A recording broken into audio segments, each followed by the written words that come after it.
So I decided to be a coach kind of at the end of my working career with Equitable in the 2017 timeframe. That was when I was actually a student of coaching and started to find that there were some correlatives to kind of an extension of my leadership role with my original employer. And Rich Campy had suggested, hey, at some point you want to continue post your semi-retirement stage to get back into some type of a working career. Coaching might be a good fit for you. I found value when I was a student of coaching that I felt that I could similarly return that type of a continued feedback system for people.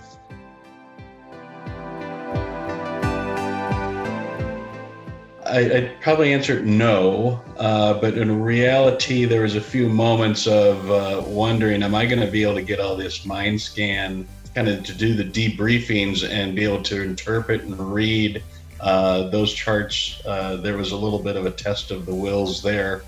Figured I could, those kind of 30 years practice of solving problems. And then the last, which was really helping people with career advancement. Again, that was a very common skill set. So I saw a lot of parallels to what I had done already. Probably the biggest challenge to me was I had never technically sold anything in the past, right? I was a payroll person versus earning commissions person.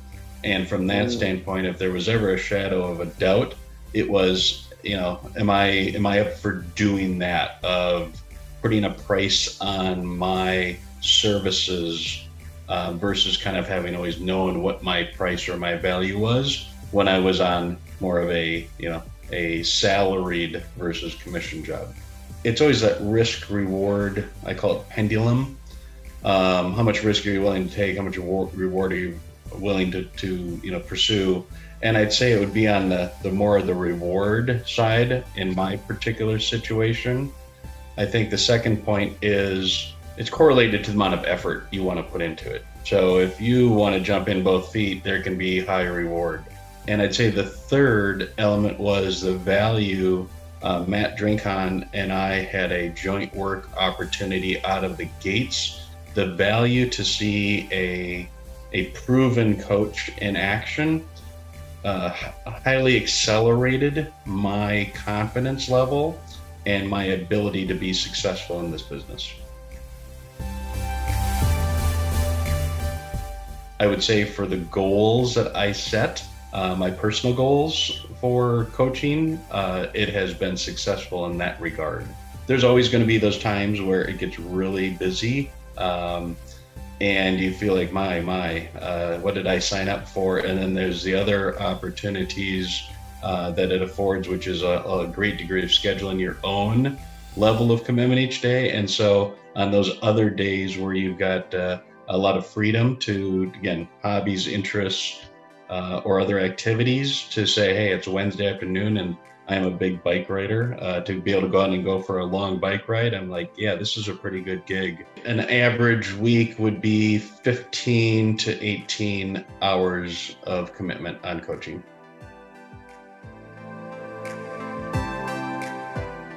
I think obstacles are always coming at you. You figure them out, and then you get a new obstacle. So I don't know if there's any one single obstacle I've encountered.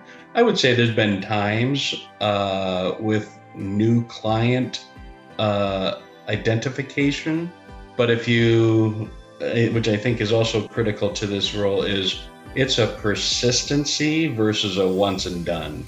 Meaning you may have a prospect identified, they may say not now, but those can turn into yes laters. And I think that element of managing the input output of your time and effort versus what you have as a client commitment is vitally important.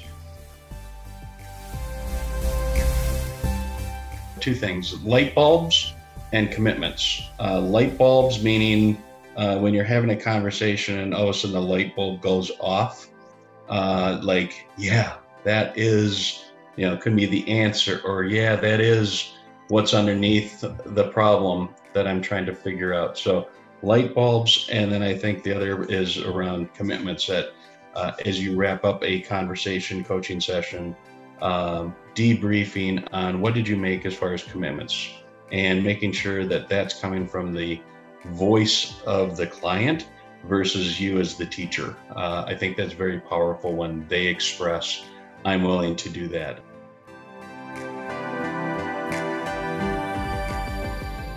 It's been right for me at this late stage of kind of pre-retirement or semi-retirement. I think I've stayed connected. I've continued to be challenged. And I think I've stayed relevant in my operational background to continue that, to pass that forward. Leaving a salary job to a commission job, you don't always dictate the timing of when you get paid. And I think that's something that you have to be tolerant of. But I also think that there's a shared responsibility of making sure that you're advancing the payment cycle as much as you're getting support from the back office, as I would call it, and having some appreciation for how that process works. It is a good source if you've got some gas in your tank and you want to, put it towards helping others that are in a business that are looking to advance themselves or have successful careers. It has continued to give me opportunity to work with some pretty senior level individuals.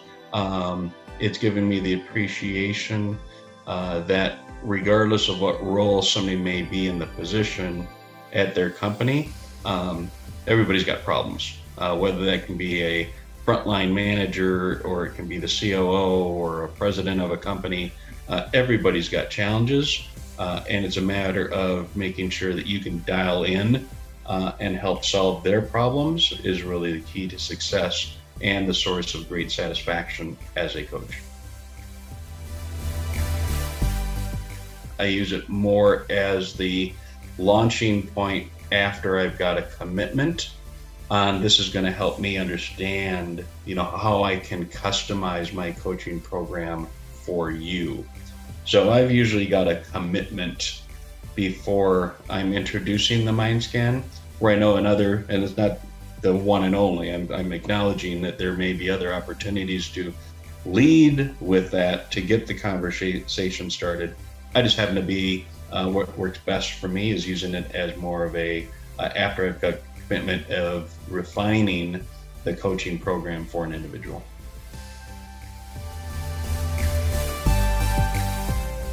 I think there's 4 components that I'd like to maybe just touch on, and one is around persistency versus once and done.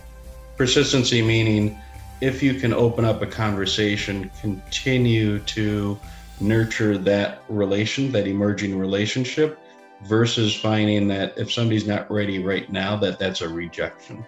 In many instances, I've had prospects that have taken 6-9 months before they've ultimately made the commitment. So I think that persistency is important versus moving on to somebody else. I think depth versus breadth is another component.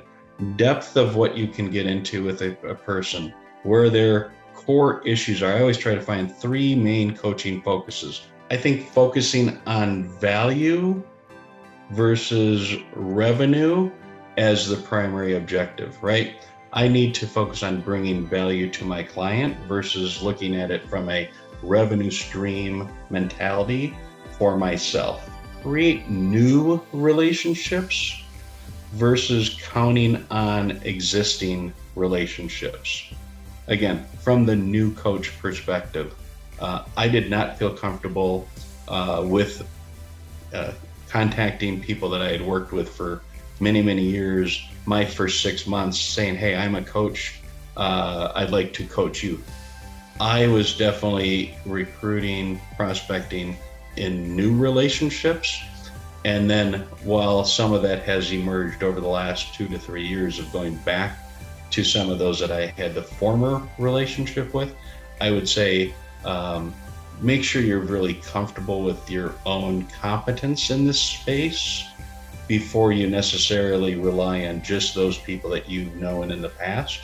Look for some new people that you can bring value to as a key to getting out of the gates with a sustainable coaching career versus a quick hit coaching career. It's a very welcoming, certainly inclusive, and a supportive culture. It's continued to be welcoming, but it's also supported my independence as a coach.